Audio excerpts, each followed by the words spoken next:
On June 22, 1893, the British battleship HMS Camperdown accidentally collided with the British battleship HMS Victoria off the coast of Lebanon.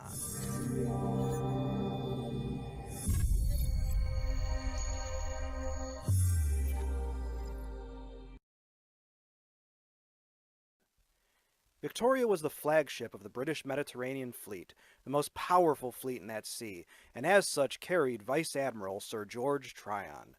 These two ships were two of the most powerful ships in the world, launched in 1885 and 1887 respectively. They were engaged in maneuvers and using the tactics of using an absolute minimum amount of signaling between ships.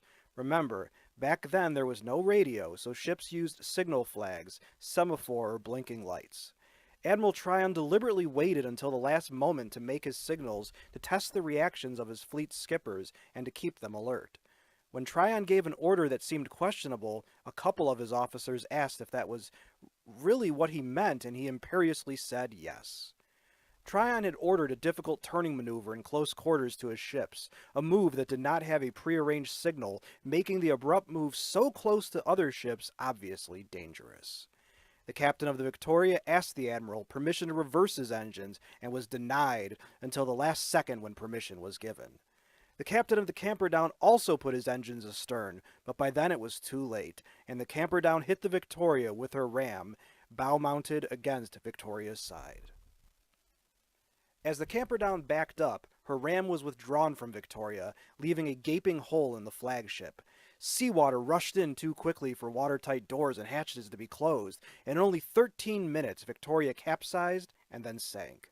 Of the Victoria's crew, 358 died and 357 survived.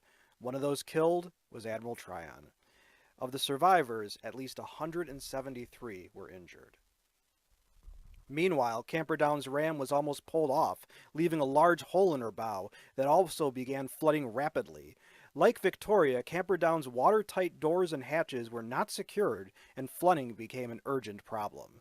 Luckily, the crew worked fast enough to save Camperdown, which limped into port. The other ships partaking in the maneuvers narrowly avoided becoming involved in collisions themselves.